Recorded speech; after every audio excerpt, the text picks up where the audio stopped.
மேஷ ராசி அன்பர்களுக்கு இந்த 2025ஆம் வருடம் ஓரளவுக்கு சாதகமான வருடம் அப்படின்னு சொல்லுவாங்க.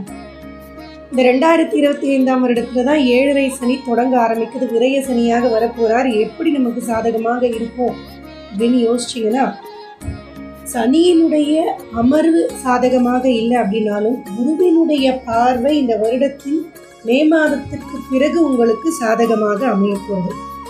அதனால் மொத்தத்தில் பார்த்தீங்கன்னா ஆண்டின் முற்பகுதி கொஞ்சம் சுமாராக இருந்தாலும் ஆண்டின் பிற்பகுதி ஓரளவுக்கு உங்களுக்கு சாதகமாக இருக்கக்கூடிய அமைப்பில் தான் இந்த 2025ஆம் வருடம் உங்களுக்கு இருக்குது. இந்த 2 கிரகங்கள் பற்றி பேசுகிறோம். அது பிறகு ராகு கேதுவின் பயிற்சி வேற மே மாதத்தில் இருக்கிறது அப்படின்னு பார்க்கும் பொழுது, இந்த ராகுவானவர் லாபஸ்தானத்தில் வருகிறார். எந்த ஸ்தானத்திற்கு வருகிறாரோ அந்த ஸ்தானத்தின் அதிபதியாகவே ராகு செயல்படுவார்ன்ற பட்சத்தில் 11ஆம் இடத்திற்கு ராகு வருவது அப்படிங்கிறது 11ஆம் அதிபதியாகவே அங்கே இருந்து செயல்பட போகிறார். அதனால் இந்த விரயச்சனியின் தாக்கத்தில் இருந்து இந்த ராகுவின் அமர்வும் குருவின் பார்வை 11ஆம் இடத்தில் படுவதும் உங்களுக்கு காம்பன்சேட் பண்ணிடும். இதை கொடுக்கக்கூடிய சங்கடங்கள் கஷ்டங்களை இந்த 2 கிரகங்களும் நிவர்த்தி செய்யக்கூடிய அளவுக்கு ஏதோ ஒரு சூழலை ஏற்படுத்திவிடும். அதனால் இந்த வருடம் பார்த்தீங்கன்னா உங்களுக்கு ஓரளவுக்கு சாதகமான வருடமாகவே இருக்குது. இந்த குருவானவர் தனஸ்தானத்திலிருந்து விலகுகிறாரே, அதனால் நமக்கு ஏதாவது வருமானத்திற்கு கொஞ்சம் சங்கடங்கள் வருமா, பண வரவு கையில் வர்றதுக்கு கொஞ்சம் சங்கடமாக இருக்குமா அப்படின்னா, அதே மே மாதத்தில் 11ஆம் இடத்திற்கு ராகு வந்து விடுறதுனால பண நெருக்கடிகள் அப்படிங்கிறது அதிகம் ஏற்பட வாய்ப்புகள் குறைவு தான். அதனால் உங்களுக்கு பண நெருக்கடிகள்னு இருக்காது, ஆனால் அதே நேரத்தில் செலவுகள்ன்றது இருக்கும். பண வரவுக்கு செலவு அப்படிங்கிற மாதிரி உங்களுக்கு பண விஷயங்கள்ல இருக்க வாய்ப்புகள் உண்டு. குரு 3ஆம் இடத்தில் வந்து உங்களுடைய 7, 9, 11ஆம் ஸ்தானங்களை பார்க்கக்கூடியது வேலை ரீதியாக உங்களுக்கு ஒரு உயர்வை கொடுக்கக்கூடிய அமைப்பாக இருக்கும். பிஸ்னஸ் செய்கிறவங்களுக்கு, இல்லை பிஸ்னஸ் தொடங்கணும் அப்படின்னு அதில் இறங்கி இருக்கவங்களுக்கு, அவங்களுக்கெல்லாம் கொஞ்சம் ஓரளவுக்கு சாதகமாக இந்த 7ஆம் இடத்து பார்வை அமைந்துவிடும். நிறைய புது நபர்களை போய் மீட் பண்ணுறது, அதன் மூலமாக அவங்க பிஸ்னஸை விரிவுபடுத்துறது, இந்த மாதிரியான அமைப்புகளை கொடுக்கும். 9, 11ஆம் இடங்களில் குருவின் பார்வை உங்களுக்கு இதுவரையிலும் தடங்கலாக இருந்த விஷயங்களில் இந்த தடைகளை விலக்கி ஒரு முன்னேற்றத்தை கொடுக்கக்கூடிய அமைப்பு உண்டு. குறிப்பாக 11ஆம் இடத்து பார்வை வெற்றியை நிச்சயம் உங்களுக்கு ஈட்டு தரும். அந்த இடத்துல ராகுவும் வந்து அமர்ந்து, அந்த ராகு 11ஆம் இடத்துல அமர்ந்து குருவின் பார்வையோடு இருக்க போகிறது அப்படிங்கிறது நிச்சயம் தொழில் ரீதியாக ஒரு வளர்ச்சியை கொடுக்கக்கூடிய அமைப்பாக மேஷராசி அன்பர்களுக்கு உண்டு. மேஷராசி அன்பர்கள் தெய்வ வழிபாட்டை அதிகரித்துக் கொள்ளுங்கள். பொதுவாகவே 5ஆம் இடத்துல கேது வரும்பொழுது தெய்வீக நாட்டம் நிச்சயம் உங்களுக்கு ஏற்படும். இருந்தாலுமே தெய்வ வழிபாட்டை நீங்கள் அதிகரித்துக் கொள்ளணும்.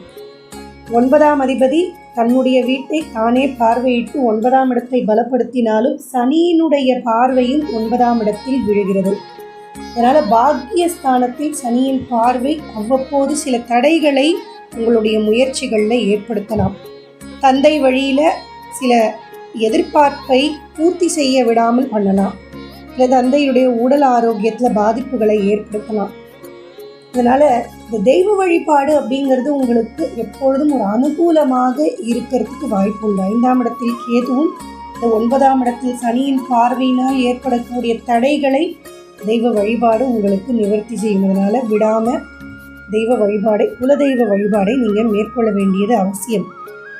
சனியினுடைய பார்வை 6ஆம் இடத்தில் படுவது ஓரளவுக்கு உங்களுக்கு வேலைக்கு அது பயன்படக்கூடிய விதத்தில் இருக்கு. அதனால தான் தொழில் ரீதியான வளர்ச்சி குருவின் பார்வையும் சனியின் பார்வையும் இணைந்து மேஷராசி அன்பர்களுக்கு கொடுக்க இருக்கு. 2ஆம் இடத்தில் சனியினுடைய பார்வை விழுவது அப்படிங்கிறது வார்த்தையில் மிக மிக கவனமாக இருக்கணும்.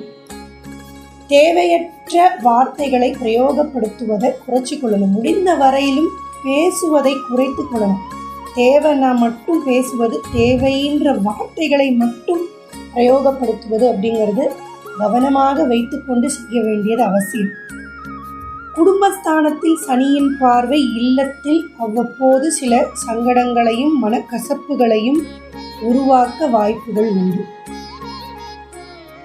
திருமணமாகாத மேஷராசி அன்பர்களுக்கு திருமணம் நிச்சயம் கைகூடி வரும். என குருவின் பார்வை 7ஆம் இடத்துல படவிருக்கு. அதனால குருவின் பார்வை இருக்கிறதுனால இந்த வருடத்தின் பிற்பகுதியில இந்த திருமணத்திற்கான முயற்சிகள்லாம் நீங்கள் அதிகம் ஈடுபட்டீங்கன்னா அதெல்லாம் உங்களுக்கு சக்ஸஸ் ஆகிறதுக்கு வாய்ப்புகள் உண்டு. இந்த 5ஆம் இடத்தில் கேது அமர்வது அப்படிங்கிறது குழந்தை பாக்கியத்தில் சற்று தடைகளை ஏற்படுத்தலாம். இந்த ட்ரீட்மெண்ட் எல்லாம் போய் கன்சீவ் ஆனோம் அப்படின்னு ட்ரை பண்ணக்கூடியவர்கள் இந்த ராகு கேது பெயர்ச்சிக்கு முன்பாகவே அதை முயற்சி செய்யறதுக்கு பாருங்க.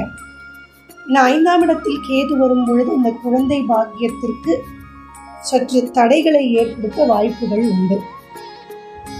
மொத்தத்தில் பார்த்தீங்க அப்படின்னா 2025ஆம் வருடம் தொழில் ரீதியாக ஒரு வளர்ச்சியை கொடுக்கக்கூடிய வருடமாக மேஷராசி அன்பர்களுக்கு அமைய போகுது. வாழ்த்துக்கள். மீண்டும் உங்களை அடுத்த ராசி பலன் பதிவில் சந்திக்கிறேன். நன்றி, வணக்கம், ராம் ராம்.